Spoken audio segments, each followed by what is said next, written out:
할렐루야. 오늘도 새벽에 만난 하나님 오신 여러분들을 예수님의 이름으로 환영하고 축복합니다. 함께 기도하겠습니다. 하나님의 은혜에 감사드립니다. 하나님, 오늘도 이 아침에 말씀으로 하나님 만나려고 합니다. 하나님은 우리에게 만나면서 형상으로 모양으로 보여주지 않지만 우리의 삶에 적용할 수 있고 또 하나님을 느낄 수 있는 말씀으로 오시니 그 또한 오히려 감사합니다. 하나님, 변함없는 말씀 속에서 우리가 뭘 지키고 살아야 할지, 어떻게 하나님의 자녀답게 살아야 할지를 잘 깨닫게 하여 주시고 인도하여 주시옵소서. 하나님이 인도하실 것을 기대하고 미리 감사하며 예수님의 이름으로 기도합니다. 아멘. 우리에게 주신 하나님의 말씀은 사무엘하 16장입니다. 20절부터 23절까지의 말씀을 같이 나누겠습니다. 사무엘하 16장 20절에서 23절입니다. 우리 함께 읽겠습니다.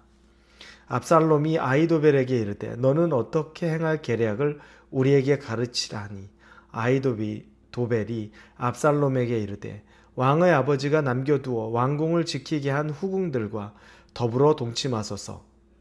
그리하면 왕께서 왕의 아버지가 미워하는 바 됨을 온 이스라엘이 들으리니 왕과 함께 있는 모든 사람의 힘이 더욱 강하여지리이다 하니라.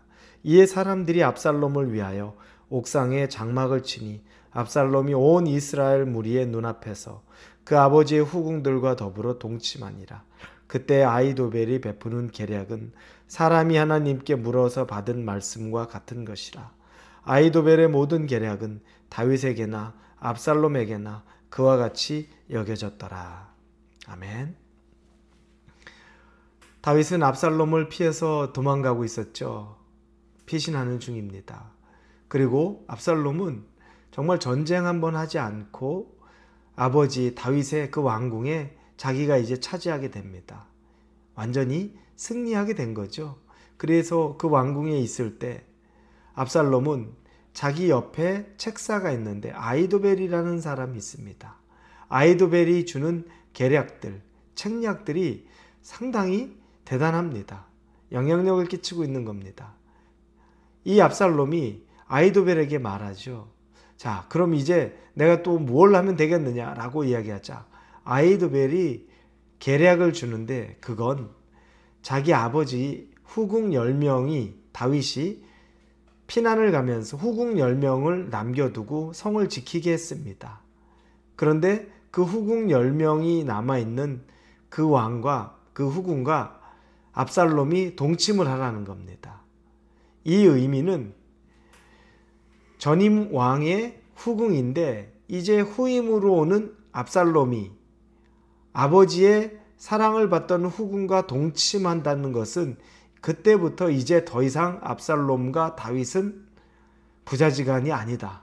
그들은 철천지 원수가 됐다는 걸 세상 모두에게 공표하는 것과 똑같다는 겁니다. 그러면 중간에서 압살롬에게 가고 싶은 마음이 있지만 그래도 다윗이 어떻게 할지 몰라도 다윗이 워낙 노련하고 능력 있었던 왕이기 때문에 다윗이 어떻게 할지 모르고 그 중간에서 조금 고민이 많은 사람들이 압살롬이 완전히 다윗과 척을 졌구나. 이제 원수지간이 됐구나. 그리고 현재 압살롬은 그 모든 왕권을 다 가지고 있구나 라고 하면 주변에서 머뭇거리던 사람들이 압살롬에게 다 넘어올 것이라는 거죠. 대단한 계략입니다. 그런데 이런 내용들은 원래 예전에 고대에 많이 있었습니다. 어떤 나라의 왕이 그 나라를 새로운 나라를 침범하고 침략합니다. 그러면 그 있었던 나라의 왕이 후궁이나 왕의 아내들이나 남겨둔 여자들은 모두 다 보란듯이 범했습니다. 그건 정복에 대한 것들을 상징하거든요. 이제 압살롬이 자기 아버지의 후궁을 10명을 그렇게 동침함으로 범하는 일을 시작하는 제안을 받는데 압살롬이 보니까 이건 좋은 제안 같아요. 계략이 아주 좋습니다. 그래서 그 즉시 그 성의 옥상에다가 장막을 치고 침상을 준비합니다. 그리고 그곳에서 모든 사람들이 볼 수 있죠. 그 옥상을. 뭐 자세하게 볼 수는 없겠지만 어떤 일이 일어났는지 정도는 볼 수 있을 것. 그 일을 사람들이 보는 곳에서 과시하기 위해서 자기 아버지의 후궁들과 동침하는 것. 이걸 옥상에서 그냥 다 보여줍니다. 자기를 과시하는 거죠. 그리고 이제 아버지의 모든 권력은 내게 들어왔다. 너희들도 내게로 와라 라는 것을 말하는 것입니다.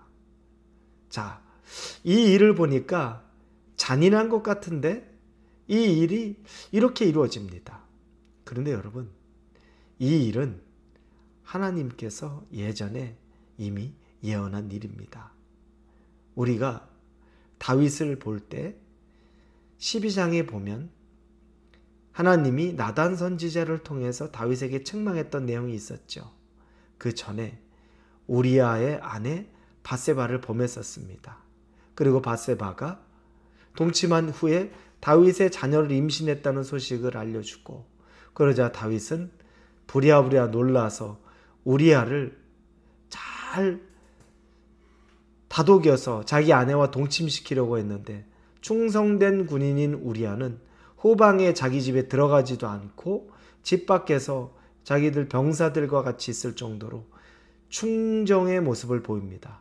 그러자 다윗은 그걸 포기하고 안 되겠다, 그냥 죽여야 되겠다라고 해서 요압 군대 장관에게 명해서 이 우리아를 최전방에 보내서 죽게 하라 라고 해서 그가 실제로 죽습니다. 그리고 하나님은 나단 선지자를 통해 그가 했던 그 더러운 일들을 알게 하셨고 책망하시면서 하셨던 말이 사무엘하 12장 12절이었죠. 뭐라고 말씀했습니까? 너는 은밀한 곳에서 이 일을 행했으나 나는 온 이스라엘이 보는 백주 대낮에 이것들을 보이리라 라고 하나님이 말씀하셨습니다. 너는 아무도 모르게 우리아의 아내 밧세바와 동침하고 아무도 모르게 우리아를 죽인 것 같지만 나는 너를 온 이스라엘이 보는 데에서 백주 대낮에 너의 아내가 더럽힘을 당하는 것을 보일 것이다 라고 이야기했던 겁니다. 이게 지금 자기 아들 압살롬을 통해서 이루어진 예언의 성취입니다. 하나님의 말씀이 1.1획도 그냥 멈춰지는 것이 없고 이루어지지 않는 것이 없습니다. 그런데 이 내용을 보면 섬찟한데, 섬찟한 내용이 시간이 한참 흐른 것 같은데 이렇게 이루어집니다.